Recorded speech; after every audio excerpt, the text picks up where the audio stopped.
Is filled to 4/5 of its volume. एक cylinder जो है अपनी कैपेसिटी के 4/5 पार्ट तक भरा हुआ है। इट इज देन टिल्टेड, फिर इसको झुकाया जाता है so that level of water coincide with one edge of its bottom. इस तरीके से कि वाटर का जो लेवल है वो कोइंसाइड करता है इसके bottom, one edge of its bottom, bottom की एक एज से, and top edge of opposite side और अपोजिट साइड की टॉप एज से।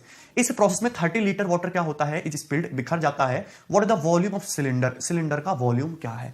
तो बहुत ही आसान सा सवाल है, आसानी से कर सकते हो भाई। पहले ये बोला गया कि सिलेंडर अपनी कैपेसिटी का 4/5 भरा हुआ है। पहले ये बोला गया कि सिलेंडर अपनी कैपेसिटी का कितना भरा हुआ है, 4/5 भरा हुआ है। अब सिलेंडर को टिल्ट किया इस तरीके से कि वाटर का जो लेवल है वो बॉटम एज की एक एज से कोइंसाइड करता है और अपोजिट साइड की टॉप एज से कोइंसाइड करता है। सो मैं ऐसे कह सकता हूं कि सपोज सिलेंडर को आपका इस तरीके से टिल्ट किया गया, सपोज ऐसे सिलेंडर को टिल्ट किया गया तो बॉटम एज से टॉप एज से कोइंसाइड इस तरीके से, ये इस तरीके से करेगा सपोज, पानी ना, क्लियर है ना, ठीक है, इस तरीके से, और ये यहां पे टॉप एज के इस वाले से। तो इस केस में क्या हुआ है, तुम्हारा ये जो सिलेंडर कितनी कैपेसिटी तक भरा हुआ होगा, 1/2, हाफ कैपेसिटी तक भरा हुआ होगा। क्लियर है, हमने सिलेंडर को इस तरीके से टिल्ट किया। अब जो पानी है इस तरीके से है कि ये बॉटम एज की एक एज से और अपोजिट फेस के इस एज से है। क्लियर है, चलिए। सो यहां पे इस केस में पानी कितना भरा हुआ है, सिलेंडर में से 1/2 कैपेसिटी तक पानी भरा हुआ है। सो पहले भरा हुआ था 4/5 ऑफ कैपेसिटी तक, अब भरा हुआ है सिर्फ 1/2 यानी कि हाफ कैपेसिटी तक। और इस प्रोसेस में कितना पानी आपका ये स्पिल हो गया, ये हो गया 30 लीटर। 30 लीटर वाटर आपका गिर गया, 30 लीटर। आप समझिए कि 4/5 और 1/2, मैं क्या करता हूं कि 5 और 2 का एलसीएम क्या होता है, 10। सो मैंने मान ली सिलेंडर की कैपेसिटी 10 है, मैंने मान ली कि सिलेंडर की जो कैपेसिटी है वो 10 है। भाई आसान सी चीजें करा करो, सिलेंडर की कैपेसिटी 10 है। अगर सिलेंडर की कैपेसिटी मैंने 10 मान ली तो फर्स्ट केस में सिलेंडर अपनी कैपेसिटी का 4/5 भरा, यानी कि कितना भरा होगा, 8। भाई 10 का 4/5 करोगे 8। दूसरे केस में सिलेंडर अपनी कैपेसिटी का सिर्फ 1/2 भरा हुआ है, यानी कि 10 का 1/2 कितना भरा हुआ है, 5। तो पहले 8 भरा हुआ था, अब 5 भरा हुआ है, तो कितना पानी गिरा होगा, 3 पानी गिरा होगा कि नहीं, 3 पानी गिर गया होगा, 3 पानी स्प्लिट हो गया होगा। तो 3 की वैल्यू क्वेश्चन में कितनी दे रखी है, 30 लीटर। 3 की वैल्यू 30 लीटर, 1 की वैल्यू 10 लीटर, तो 10 यूनिट हमने सिलेंडर की कैपेसिटी क्या मानी, 10, तो 10 की वैल्यू कितनी हो जाएगी आपकी, 100 लीटर। 100 लीटर आपका करेक्ट आंसर होगा, सी ऑप्शन। क्लियर, सो बहुत ही आसान सा सवाल था। नेक्स्ट सवाल नंबर 49। यस, देखिए अच्छा क्वेश्चन है, समझना आपको ध्यान से। 2 rectangle sheets of paper each 30 centimeter into 18 centimeter are made into 2 right circular cylinder, one by rolling the paper along its length and the other along the breadth. The ratio of the volumes of 2 cylinder thus formed is। समझेंगे, आपके पास एक rectangular sheet of paper है इस तरीके से, जिसकी लंबाई है 30 और इसकी चौड़ाई है 18। समझते हैं ना। सो यहां पे बोला गया है कि इसकी लंबाई है ये 30, ये लंबाई भी 30 है और इसकी चौड़ाई 18, तो ये चौड़ाई कितनी आपकी, 18। अब इसको दो तरीके से रोल किया गया है। फर्स्ट केस में किया गया है इसकी लेंथ के अलोंग, यानी कि लेंथ के अलोंग इस तरीके से रोल किया गया है। जब इसकी लेंथ, जैसे ये रेक्टेंगुलर शीट ऑफ पेपर मान लीजिए, ये इसकी लंबाई हो गई, ये इसकी चौड़ाई होगी, लेंथ है, ये ब्रेथ, तो लेंथ के अलोंग रोल करोगे तो इस तरीके से रोल हो जाएगा, इस तरीके से आपका रोल हो जाएगा। अरे क्लियर है कि नहीं, कोई डाउट है, इस तरीके से आपका लेंथ के अलोंग रोल हो जाएगा। ठीक है, तो सिलेंडर बन गया इस केस में। इस केस में मैंने लेंथ के अलोंग रोल करती तो सिलेंडर बन गया। अब इस केस में जो सिलेंडर बनेगा उसकी जो हाइट रहेगी वो तो चौड़ाई की बराबर ही रहेगी 18, पर ये जो तुम्हारी ये जो बन जाएगी सरकमफेरेंस 2πr, ये लेंथ के बराबर हो जाएगी, यानी कि 30, यानी कि 2πr कितना हो जाएगा, 30, यानी कि रेडियस कितनी हो जाएगी इस केस में, 30/2π। रेडियस कितनी हो जाएगी इस केस में, 30/2π। तो h1 रहेगा 18 और r1 रहेगा 30/2π। क्लियर। दूसरे केस में क्या किया हमने, सिलेंडर को इसकी ब्रेथ के अलोंग मोड़ा, यानी कि इस तरीके से, इस तरीके से। जैसे तुम्हारा रेक्टेंगुलर पेपर है तो ये इसकी ब्रेथ है, ये इसकी लेंथ है, तो ब्रेथ के अलोंग आपका ये इस तरीके से फोल्ड होगा जिससे कि आपका ये सिलेंडर बन जाए। तो इस तरीके से आपका ये रोल हो जाएगा इस बार। क्लियर है, कोई डाउट इसमें। तो जब हम कोई इस तरीके से रोल करेंगे तो आपका सिलेंडर जो बनेगा वो कुछ इस टाइप से हो जाएगा, ये सिलेंडर बन जाएगा आपका। और इस केस में जो सिलेंडर की जो हाइट रहेगी आपकी h2, ये लंबाई के बराबर रहेगी, दैट मींस 30, पर ये जो सरकमफेरेंस जो होगी ये तुम्हारी 18 के बराबर होगी, यानी कि रेडियस कितनी आएगी, r2, ये 18/2π आ जाएगा। 2πr2 किसके बराबर, 18, तो रेडियस 18/2π। सो ये जो दो सिलेंडर बने हैं, ये जो सिलेंडर है इसका वॉल्यूम V1 है, ये जो सिलेंडर बना है इसका वॉल्यूम V2 है। दोनों सिलेंडर्स के वॉल्यूम का रेशियो पूछा है। अगर वॉल्यूम का रेशियो पूछा है दैट मींस V1/V2 आपसे पूछा है, V1/V2 आपसे पूछा है, यानी कि पाई r1² h1 और यहां पे पाई r2² h2, पाई r1² h1 पाई r2² h2, यही तो पूछा है। अब देखेंगे तो पाई से आपका पाई कट जाएगा, r1²/r2², यानी कि रेडियस का स्क्वायर लेना, रेडियस के रेशियो का स्क्वायर। देखिए ध्यान से सुनना, जब आप देखो 2π, जब आप r1/r2 करोगे, यहां से r1/r2 करोगे, दिमाग मिस हो सकते थे, तो 2π से 2π कट ही जाना, रेशियो तो 30/18 ही आएगा ना, रेशियो तो r1/r2 का 30/18 ही आएगा ना। तो यहां पे मैं डायरेक्टली लिख देता हूं कि r1/r2 कितना हो जाएगा, 30/18 का होल स्क्वायर। h1 कितना है, 18, यहां पे कितना है 30, तो कितना हो जाएगा आपका 18/30। क्लियर है, देखेंगे तो ये आपका कट जाएगा, कितना हो जाएगा 30/18, यानी कि 6 पंजे 30, 6 3 18, रेशियो कितना है आपका 5:3, यानी कि डी ऑप्शन। डी ऑप्शन आपका सही आंसर होगा। क्लियर है, इतना भी कुछ करने की जरूरत नहीं थी, सीधा माइंड में कैलकुलेशन कर सकते थे कि यहां पे 18, इसकी हाइट बनेगा, यहाँ पे 30 बनेगा, यहाँ पे रेडियस 30, रेडियस 30 और यहाँ पे इसकी रेडियस 18, 30:18 के अनुपात में आपकी रेडियस हो जाएंगी और रिवर्स रेशियो में हाइट हो जाएंगी। वर्बली आप इसको सॉल्व कर सकते थे, पर मैंने आपको पूरा फ्लो में समझाया है। ठीक, क्लियर है। नेक्स्ट सवाल सवाल नंबर 50, जो कि एक थ्योरम है, मैं आपको ऑलरेडी बता चुका हूं, आपको याद भी होनी चाहिए। Find the maximum volume of cylinder which can be inscribed in sphere of radius capital R. ये रिजल्ट है कि अगर आपके पास सपोज एक स्फीयर है, एक ठोस गोला है जिसकी रेडियस कैपिटल आर है, और उसके अंदर यदि मैं ये बना दूं मैक्सिमम साइज का एक सिलेंडर काटूं, इससे यदि मैं एक मैक्सिमम साइज का सिलेंडर काटूं, तो यहां पे यदि आपकी स्फीयर की ये जो रेडियस है, स्फीयर की रेडियस यदि कैपिटल आर है, तो इस सिलेंडर का जो मैक्सिमम वॉल्यूम होगा, वो सिलेंडर का जो मैक्सिमम वॉल्यूम होगा वो आपके स्फीयर के वॉल्यूम यानी कि 4/3 पाई आर क्यूब का, स्फीयर का जो वॉल्यूम, स्फीयर के वॉल्यूम का 1/√3 होता है। ये आपको पता होना चाहिए कि यदि आप किसी स्फीयर जिसकी रेडियस कैपिटल आर है उसके अंदर मैक्सिमम वॉल्यूम का यदि सिलेंडर बनाओगे, तो सिलेंडर का जो वॉल्यूम होगा वो आपके स्फीयर के वॉल्यूम का 1/√3 होगा, यानी कि 4πr³/3√3। बी ऑप्शन आपका सही आंसर होगा। क्लियर है? यहां पे आपको रेडियस की कोई वैल्यू देके भी आपसे क्वेश्चन पूछ सकता है। ठीक है, क्लियर है? कोई डाउट इसमें? आगे बढ़ेंगे, सवाल नंबर 51। देखिए बहुत ही अच्छा सवाल है, आपको ध्यान से समझना है। अंडर द पोस्टल एक्ट 2019 के पोस्टल एक्ट के नियम, any package in the form of a right circular cylinder, कोई भी पैकेज जो राइट सर्कुलर सिलेंडर की फॉर्म में will not be accepted, accept नहीं किया जाएगा if the sum of its height and diameter of base exceeds 10 centimetre, यदि उसकी हाइट और डायमीटर का जो सम है वो 10 सेंटीमीटर से अधिक हो गया। तो ये बोला गया कि 2019 के पोस्टल एक्ट में कि आप अगर कोई पैकेज डिलीवर करते हो डाक के थ्रू, अगर उसकी हाइट और डायमीटर का सम 10 सेंटीमीटर से ज्यादा है तो हम उसको लेंगे ही नहीं। ठीक है, ओके। फिर क्या बोला इसने? The height of package of maximum volume that would be accepted is what. तो मैक्सिमम वॉल्यूम का जो हम पैकेज डिलीवर करेंगे, जो मैक्सिमम पैकेज, जो मैक्सिमम वॉल्यूम का जो हम सिलेंडर भेज सकते हैं डाक के थ्रू, उसकी हाइट क्या होगी, ये आपसे पूछा है। समझ में? तो डाक वालों ने ये बोला कि 2019 के नियम के तहत कि यदि आप कोई सिलेंडर पैकेज डिलीवर करते हो जिसके डायमीटर यानी कि 2r और हाइट यानी कि h, यदि इसका सम 10 सेंटीमीटर है तब तो हम भेज देंगे पोस्ट के तहत, लेकिन अगर सम 10 सेंटीमीटर से ज्यादा है तो फिर हम उस पैकेज को डिलीवर नहीं करेंगे। तो हम जो मैक्सिमम वॉल्यूम का जो सिलेंडर पोस्ट करेंगे, ठीक है, उसका हाइट कितनी होगी ये आपसे पूछा है। तो मैक्सिमम वॉल्यूम का जो भी सिलेंडर होगा वो इस कंडीशन को सेटिस्फाई करना चाहिए, 2r + h बराबर 10 सेंटीमीटर को। ये तो कंडीशन सेटिस्फाई होनी चाहिए, मैक्सिमम वॉल्यूम का भी होना चाहिए। क्लियर है? तो कैसे निकालेंगे? तो यहां पे स्टूडेंट्स गलती ये करते हैं, गलती नहीं है, ऐसे भी सॉल्व हो जाएगा कि वॉल्यूम बराबर कितना होता है, πr²h। यहां पे वो h को रिप्लेस कर देते हैं r से, या फिर r को रिप्लेस कर देते हैं h से, और यहां पे क्या लगाने लगते हैं, डिफरेंशियल कैलकुलस लगाने लगते हैं, जो आपको अवॉइड करना है। जब आपको कोई रास्ता समझ में ना आ रहा हो तब लगाते हैं कैलकुलस, अदरवाइज तो best method is AM GM, arithmetic mean, geometric mean का आपको यूज करना होता है। मुझे ये बताइए कि सिलेंडर के वॉल्यूम का फॉर्मूला होता है πr²h। क्या πr²h को मैं ऐसे नहीं लिख सकता, πr×r×h, ऐसे लिख सकते हैं, πr×r×h, सही बात है, πr×r×h, यही है ना πr²h। अच्छा, यहां पे सिलेंडर की रेडियस और हाइट दोनों ही वेरिएबल हैं, दोनों ही वेरिएबल हैं, उनका सम कांस्टेंट है 2r + h बराबर 10 सेंटीमीटर।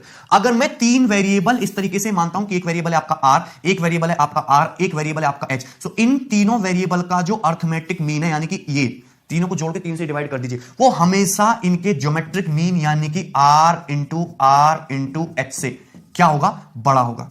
क्लियर है कि नहीं? वो हमेशा इनके ज्योमेट्रिक मीन से बड़ा होगा। मुझे ये पता है कि r + h कितना है, ये आपका 10 दिया हुआ है, तो ये हो जाएगा 10/3, always be greater than equal to r² h का क्यूब रूट। अगर मैं दोनों तरफ से पावर 3 करूंगा तो ये 1000/27 हो जाएगा, 1000/27। 1000/27 is always greater than equal to r² h। तो मैं ये कह सकता हूं कि यहां पे जो वॉल्यूम होगा, सॉरी, r² की जो वैल्यू है हमेशा या तो 1000/27 से छोटी होगी या फिर इसके इक्वल होगी। अगर मैं दोनों तरफ पाई से मल्टीप्लाई कर दूं, इसको जरा ध्यान से देखेंगे, क्या यही तो वॉल्यूम नहीं है, यही तो वॉल्यूम है πr²h। यानी कि मैं ये कह सकता हूं कि सिलेंडर का जो वॉल्यूम होगा वो हमेशा 1000π/27 से छोटा होगा, 1000π/27 से छोटा होगा या फिर उसके इक्वल होगा। वॉल्यूम की जो वैल्यू है हमेशा 1000π/27 से या तो छोटी होगी या फिर इसके इक्वल होगी। तो मैक्सिमम वैल्यू कितनी जाएगी, वॉल्यूम की मैक्सिमम वैल्यू जाएगी वॉल्यूम की 1000π/27। ये आपका मैक्सिमम वॉल्यूम होगा उस सिलेंडर का जो आप पोस्ट के तहत भेज सकते हो। अगर आपसे ये पूछा होता कि मैक्सिमम वॉल्यूम जो आप भेज सकते हो सिलेंडर का वो कितना होगा, तो आंसर होता 1000π/27। बिना कोई डिफरेंशियल कैलकुलस लगाए आपने इस चीज को वर्बली सॉल्व कर दिया। क्लियर है? कोई डाउट इसमें किसी को? तो ये एक तरीका होता है। आप बस ये चेक किया कीजिए कि पावर, आपको मल्टीप्लिकेशन में पावर कितनी चाहिए। आपको मल्टीप्लिकेशन में r की 2 पावर चाहिए तो आपने r को 2 बार ब्रेक किया, इक्वल इक्वल ब्रेक करना। और r की 3 पावर चाहिए होती है तो r को आपको 3 बार ब्रेक करना होता। तो अगर क्वेश्चन में पूछा होता कि मैक्सिमम वॉल्यूम बताइए सिलेंडर का, तो आंसर होता है 1000 पाई बटे 27। क्लियर है, सिंपल सी बात है। सो ये हो गया तरीका, मैंने आपको पूरा डिटेल में समझाया। पर आपसे मैक्सिमम वॉल्यूम नहीं पूछा, आपसे पूछा है कि जो हम सिलेंडर मैक्सिमम वॉल्यूम का भेजेंगे उसकी हाइट कितनी होगी, समझते रहना, ये भी बता सकते हो। मैंने आपको एएमजीएम में अलजेब्रा में चीज बताई है, या फिर आपको पता होना चाहिए कि यदि सपोज आपके पास 3 या 4 नंबर है, उनका सम कांस्टेंट है, आपके पास 3 या 4 नंबर है, उनका सम कांस्टेंट है, like a plus B plus C बराबर k, तो उनके प्रोडक्ट की maximum value a into B into C की मैक्सिमम वैल्यू आपको तब मिलेगी यदि 3 नंबर का सम कांस्टेंट है, 2 हो, 3 हो, 4 हो, 5 हो, यदि उनका सम कांस्टेंट है तो एबीसी की मैक्सिमम वैल्यू तब होगी, तब मिलेगी आपको जब a बराबर b बराबर c होगा। एबीसी की मैक्सिमम वैल्यू तब मिलेगी जब आपको a बराबर b बराबर c होगा, ये तीनों वेरिएबल की जो वैल्यू है वो आपस में इक्वल हो जाए। फॉर एग्जांपल अगर मैं आपके सामने लेता हूं 3 number, like a plus B plus C बराबर सपोज कितना है, ये है सपोज यहां पे आपका 12 है, ये a plus B plus C suppose 12 है। आपसे पूछा कि बताइए a into B into C की मैक्सिमम वैल्यू क्या होगी, एबीसी की मैक्सिमम वैल्यू क्या होगी। तो आप चाहे कोई भी नंबर रख के देखिए, मैंने यहां पे रखा सपोज पहले 4 4 4 4 चौक 16 चौका 64, ये एबीसी की वैल्यू आएगी 4 4 4 पे। मैंने रखा कि सम 12 तो ऐसे भी हो सकता है 2 6 2 8 और ये 4 12, 6 दूनी 12 चौक 48, किस में 48। एबीसी का सम 12 ऐसे भी हो सकता है कि यहां पे 9 रख दो, 9 2 11 12, तो 9 दूनी 18 कम 18 18, कोई भी वैल्यू आप रख के देख लीजिए, 4 इंटू 4 इंटू 4 पे एबीसी की वैल्यू मैक्सिमम आएगी। तो मैं डायरेक्टली इस बात को देख सकता हूं कि एबीसी की मैक्सिमम वैल्यू तब होगी जब आपका ए बी और सी तीनों क्या हो, आपस में इक्वल हो। ए यानी कि और मैक्सिमम वैल्यू आएगी कितनी, 4 चौक 16 चौका 64। एएनजीएम के कांसेप्ट से भी निकालोगे तो भी ये वैल्यू 64 ही आनी है। मैंने आपको दिया क्या था, मैंने दिया था a plus B plus C बराबर 12। 3 वेरिएबल है ए बी सी, तो उनका ज्योमेट्रिक मीन होगा ये, सॉरी अर्थमेटिक मीन होगा ये, जो हमेशा इनके ज्योमेट्रिक मीन यानी कि एबीसी के क्यूब रूट से बड़ा होगा। ये कितना है 12, 12 बटे 3 कितना 4, 4 is always greater than equal to cube root of ABC, दोनों तरफ से पावर 3 कर दिया तो 64 is always greater than equal to ABC. देखिए एबीसी की वैल्यू या तो 64 है या फिर 64 से छोटी है, तो मैक्सिमम क्या है 64 है। और जब एबीसी की वैल्यू मैक्सिमम 64 कब मिलेगी, only and only when A B 4 हो, बी भी 4 हो, सी भी 4 हो, तो ही इनका प्रोडक्ट 64 हो पाएगा। क्लियर है, तो मैंने आपको पूरा डिटेल में समझा दिया, नंबर सिस्टम का टॉपिक है पर इसको आप यूज कर सकते हो मिनिमम मैक्सिमम में, जब आपको लीनियर इक्वेशन दे रखी हो इस टाइप की। क्लियर। अब अगर मैं इसको पकड़ लूं कि मैंने यहां पे दिया 2r प्लस h बराबर 10 सेंटीमीटर, तो मैं ऐसे भी तो लिख सकता हूं r प्लस h बराबर 10 सेंटीमीटर लिख सकता हूं। अगर मेरे पास 3 वेरिएबल r और h इस तरीके से हैं कि इनका सम 10 सेंटीमीटर है, तो इनके प्रोडक्ट की मैक्सिमम वैल्यू यानी कि r इंटू h यानी कि r स्क्वायर h की मैक्सिमम वैल्यू तब मिलेगी जब तुम्हारा r भी 10/3 हो, तुम्हारा r भी 10/3 हो और तुम्हारा h भी 10/3 सेंटीमीटर हो, तीनों 10/3 10/3 10/3 सेंटीमीटर हो, तब तुम्हारे r स्क्वायर h की वैल्यू मैक्सिमम होगी और तुम्हारे पाई r स्क्वायर h की वैल्यू भी मैक्सिमम होगी, क्योंकि पाई तो कांस्टेंट है। और इस केस में वॉल्यूम की मैक्सिमम वैल्यू होगी कितनी, पाई r स्क्वायर यानी कि 100/9, h मतलब यानी कि 10/3 यानी कि 1000/27 पाई, जो कि मैंने निकाला भी है 1000 पाई बटे 27। तो मैक्सिमम वॉल्यूम के लिए h की वैल्यू 10/3 होनी चाहिए यानी कि 3.33 सेंटीमीटर। बी ऑप्शन आपका सही आंसर होगा। क्लियर है, कोई डाउट इसमें? तो बहुत ही आसान सा सवाल था। ठीक, चलिए अगर मैं इसी चीज को थोड़ा सा चेंज करके लिख दूं तो आपको डरने की जरूरत नहीं है। सपोज मैं आपसे यही कह दूं कि 2020 के पोस्ट सेलेक्ट के तहत उन्होंने ये नियम बना दिया कि हम कोई पैकेज नहीं लेंगे यदि तुम्हारे 3r प्लस 2h का सम 10 सेंटीमीटर से ज्यादा है। कोई भी पैकेज नहीं लेंगे। सवाल ये कर दिया उन्होंने कि आपके यदि रेडियस के 3 गुने और हाइट के 2 गुने का सम यदि 10 सेंटीमीटर से ज्यादा होगा तो पैकेज हम वापस कर देंगे। तो बताइए जो मैक्सिमम वॉल्यूम का पैकेज होगा उसकी रेडियस कितनी होगी या फिर हाइट कितनी होगी, आसानी से निकाल सकते हो। मुझे चाहिए वॉल्यूम यानी कि पाई आर स्क्वायर एच की maximum value, pi R square H की मैक्सिमम वैल्यू। आर की 2 पावर चाहिए, एच की 1 पावर चाहिए। सुनते रहना, तो आर को मुझे ब्रेक करना पड़ेगा 2 पावर में, यानी कि मैं 3r को ऐसे लिखूंगा 3r/2 प्लस 3r/2 और एच को मैं ऐसे ही रहने दूंगा 2h और ये बराबर 10 सेंटीमीटर। इसको इस तरीके से ब्रेक करके लिख दूंगा 3r/2 plus 3r/2 plus 2h बराबर 10 सेंटीमीटर। अगर मेरे पास ये इक्वेशन है तो वॉल्यूम तो मुझे किसके, इनके प्रोडक्ट की वैल्यू यानी कि 3r/2 into 3r/2 into 2h, यानी कि इसको सिंप्लीफाई कर लेंगे जरा तो 9/2 r स्क्वायर एच की वैल्यू मैक्सिमम मिल जाएगी। यदि मैं 3r/2 plus 3r/2 plus 2h बराबर 10 सेंटीमीटर इक्वेशन में ये भी 10/3 ले लूं, ये भी 10/3 ले लूं और ये भी 10/3 ले लूं, तीनों को 10/3 10/3 10/3 सेंटीमीटर कर दूं तो इनके प्रोडक्ट यानी कि 9/2 r स्क्वायर एच की वैल्यू मैक्सिमम मिल जाएगी। अगर 9/2 r स्क्वायर एच की वैल्यू मैक्सिमम है तो जाहिर सी बात है वॉल्यूम पाई r स्क्वायर एच की वैल्यू भी मैक्सिमम होगी कि पाई या 9/2 तो कांस्टेंट है, उससे फर्क नहीं पड़ता। फर्क पड़ता है वेरिएबल की वैल्यू मैक्सिमम हो रही है कि नहीं, जो कि मैक्सिमम हो रही है r स्क्वायर एच की। क्लियर है? सो आप देख सकते हैं कि यहां से 3r/2 बराबर 10/3। सो आपसे रेडियस पूछा होता तो 10/3 इंटू 10/3 इंटू कितना आ गया आपका 3r/2 बराबर 10/3। यहां से r बराबर आ जाता आपका 20/9। क्लियर? कोई डाउट तो आप यहां पर रेडियस आसानी से निकाल सकते थे बिना कोई कैलकुलस लगाए। आसान सी बात है, समझ में आ गया होगा आपको, मैंने डिटेल में समझाया है। ठीक है भाई, नेक्स्ट सवाल, सवाल नंबर 52। सवाल नंबर 52 भी एक थ्योरम है, मैंने आपको समझा रखी है already. Find the volume of a cylinder of maximum volume inscribed in A cone of base radius r and height capital H। आपके पास एक कोन है, ठीक है। और इस कोन की ये जो बेस रेडियस है ये है कैपिटल आर, बेस रेडियस है कैपिटल आर, और हाइट है कैपिटल एच। इसके अंदर बना हुआ है ये मैक्सिमम वॉल्यूम का सिलेंडर। तो इस सिलेंडर का मैक्सिमम वॉल्यूम कितना होगा? इसकी बेस रेडियस है कैपिटल आर, हाइट है कैपिटल एच। तो इस सिलेंडर का जो मैक्सिमम वॉल्यूम होगा वो सभी को पता, ये होता है 4/27 4/27 pi capital R square into H. 4/27 pi R square H, ये मैं आपको प्रूफ करके बता चुका हूं। यहां पे न्यूमेरिकल वैल्यू देके भी सवाल बन सकता है कि सपोज एक कोन की रेडियस जो है वो 1 सेंटीमीटर है, कोन की हाइट 3 सेंटीमीटर है, तो इसके अंदर जो मैक्सिमम वॉल्यूम का सिलेंडर होगा उसका आयतन कितना होगा? सिंपल अगर फॉर्मूला याद है तो वैल्यू रख सकते हो, 4/27 पाई, आर 1 दिया है तो 1 का स्क्वायर 1, एच 3 दिया है तो 3, 327 9 बार, तो 4/9 पाई हो जाएगा सिलेंडर का मैक्सिमम वॉल्यूम। आसानी से सॉल्व कर सकते थे। ठीक है, नेक्स्ट सवाल नंबर 53। सवाल नंबर 53 कैट के पेपर का पूछा हुआ क्वेश्चन और आपको ध्यान से समझना है। Consider a right circular cone of base radius 4 centimetre and height 10 centimetre. एक कोन है जिसके बेस की रेडियस 4 सेंटीमीटर है, हाइट 10 सेंटीमीटर है। इस cylinder is to be placed inside the cone with one of the flat surfaces resting on the base of कोन।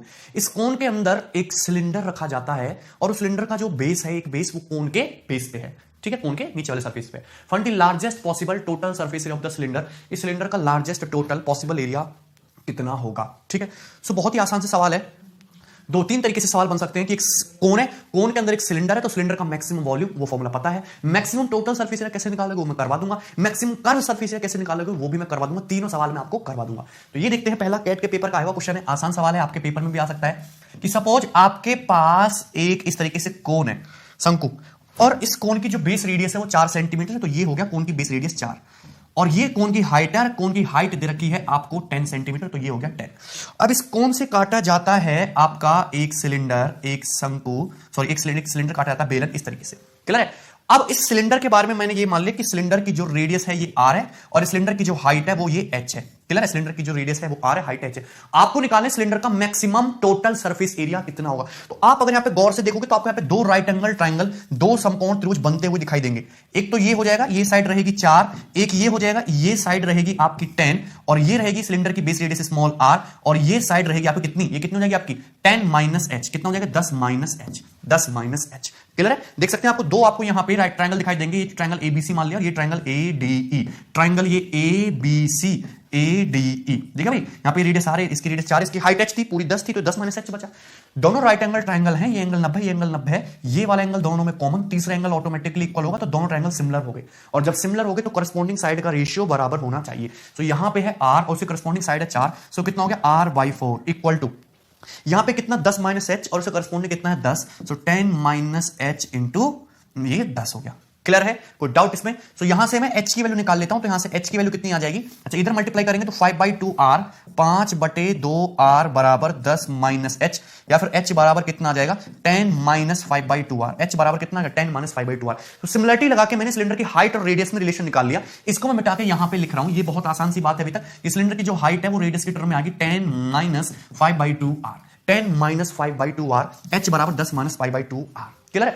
मुझसे पूछा है सिलेंडर का मैक्सिमम टोटल सरफेस एरिया कितना होगा। टोटल सरफेस एरिया क्या होता है सिलेंडर का? ये होता है 2πr into H plus are. ये तो होता है सिलेंडर का टोटल सरफेस एरिया। देख, इसी सिलेंडर की रेडियस आर और हाइट एच हो तो टोटल सरफेस एरिया यही होगा। बोलिए यही होगा कि नहीं? ठीक है, चलिए अगर मैं यहां पे, आसान क्या रहेगा मेरे लिए? मेरे लिए आसान ये रहेगा, या तो मैं आर को एच से रिप्लेस करूं या फिर एच को आर से रिप्लेस करूं। लेकिन आसान ये रहेगा कि एच को मैं आर से रिप्लेस कर दूं। एच की जगह मैं यहां पे 10 माइनस 5/2r रख दूं, तो कितना जाएगा? 10 माइनस 3/2r। कितना जाएगा? 10 माइनस 3/2r। एच की जगह हम 10 माइनस 5/2r रख दें तो कितना जाएगा? 10 माइनस 3/2r। थोड़ा सिंप्लीफाई करेंगे तो ये हो जाएगा अंदर 2 पाई ब्रैकेट में 10r माइनस 3/2r स्क्वायर, 2 पाई ब्रैकेट में 10r माइनस 3/2r स्क्वायर, 2 पाई ब्रैकेट में 10r माइनस 3/2r स्क्वायर। ये हो जाएगा इस सिलेंडर का total surface area, 2 pi into 10r minus 3/2r square. आपको चाहिए सिलेंडर का maximum total surface area, maximum. तो मेरे पास यहां पे 2 तरीके हो गए अब इस क्वेश्चन को सॉल्व करने के। मेरे पास 2 तरीके आ गए, या तो मैं यहां पे ये क्वाड्रेटिक बन गई 10r माइनस 3/2r स्क्वायर, या तो क्वाड्रेटिक इक्वेशन की मैक्सिमम वैल्यू निकालूं, या फिर यहां पे डिफरेंशियल कैलकुलस से डिफरेंशिएशन करके मैं इसकी मैक्सिमम वैल्यू निकालूं। जो मुझे आसान चीज लगती है वो है कैलकुलस का यूज करके। ठीक है, माना आपके सिलेबस में नहीं है पर उससे चीजें आसान हो जाती हैं। ठीक है, सिलेबस में तो ट्रिक भी नहीं है, फिर भी लोग पढ़ते हैं। ध्यान से देखेंगे, अगर मैं इसका डिफरेंशिएशन करूं तो यहां पे बचेगा कितना? 2 पाई ब्रैकेट में कितना हो जाएगा 10r का 10 माइनस 3/2 r² का कितना हो जाएगा r² का 2r, 2 से 2 कट जाएगा -3r, 10 - 3r, इसको रखा मैंने 0। सो यहां से मुझे कितना मिल गया r बराबर 10/3, r बराबर 10/3। तो मुझे पता चल गया कि r बराबर 10/3 पर आपका ये जो टोटल सरफेस एरिया है ये मैक्सिमम होगा। r बराबर 10/3 पर सिलेंडर का जो टोटल सरफेस एरिया है ये मैक्सिमम होगा। डिफरेंशिएशन करेंगे उसको 0 के इक्वल रखा, r बराबर 10/3 पर मैक्सिमम होगा। यहां पे हम इसको चिपका देते हैं तो कितना आ जाएगा ये 2 पाई 10/3 और ये 10/3 माइनस 3/2 इंटू 10/3 यानी कि कितना हो जाएगा 3 से 3 कट जाएगा 5। क्लियर है?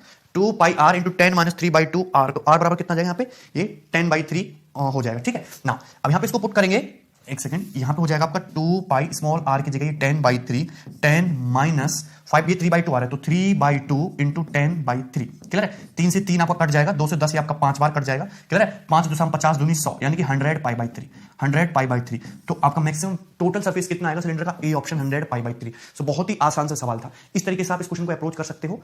आपको पहले तो इन टाइप के सवालों में लगनी है यहाँ पे आपकी सिमिलरिटी से क्या होगा, आप एच और आर में रिलेशन लगा दोगे। अगर एएमजीएम आसान पड़ रहा है तो एएमजीएम से सॉल्व कर लो, और अगर इक्वेशन बन रही है तो डिफरेंशियल कैलकुलस यूज कर लो, मैक्सिमम वैल्यू आप आसानी से निकाल लोगे। ठीक, नेक्स्ट सवाल number 54। Yes, consider a right circular cone of base radius 6 centimetre and height 15 centimetre. अब देखिए ये दूसरा क्वेश्चन है, इसमें आपके सामने फिर से एक कोन दिया है, इस कोन की बेस रेडियस कितनी है 6 सेंटीमीटर, और इस कोन की ये जो हाइट है ये कितनी है आपकी 15 centimetre. Base radius 6 centimetre, height कितनी है इसकी 15 सेंटीमीटर। इस cylinder is to be placed inside the cone with one of the flat surfaces resting on the base of cone. अब इसके अंदर एक सिलेंडर प्लेस किया जाता है इस तरीके से, और सिलेंडर का जो बेस है वो कोन के इस पे फ्लैट सर्फेस पे, इस वाले पे। क्लियर है? The largest possible curve surface of cylinder, इस सिलेंडर का largest possible curve surface area कितना होगा? कर्व सरफेस एरिया आपसे पूछा है, largest possible curve surface area cylinder का। ठीक है, आप समझेंगे। आप देखिए वॉल्यूम की अलग कहानी है, टोटल सरफेस एरिया की अलग कहानी है, कर्व सरफेस एरिया मैक्सिमम निकालने के लिए अलग कहानी है। मैंने ये मान लिया कि ये जो सिलेंडर है, सिलेंडर की जो बेस रेडियस है ये स्मॉल r है, और इस सिलेंडर की जो हाइट है ये स्मॉल h है। क्लियर है? तो ये डिस्टेंस कितनी बचेगी? ये डिस्टेंस बचेगी आपकी 15 minus h, 15 minus h। Clear है? अब आपको यहां पे क्या लगाना है? सिमिलरिटी। तो सिमिलरिटी लगाओगे, ये r है, r के करस्पॉन्डिंग बड़े वाले ट्रायंगल में कितना है 6r/6, छोटे वाले ट्रायंगल में ये साइड कितनी है 15 माइनस h, और बड़े वाले ट्रायंगल में उससे करस्पॉन्डिंग कितना है ये आपका पूरा कंप्लीट 15।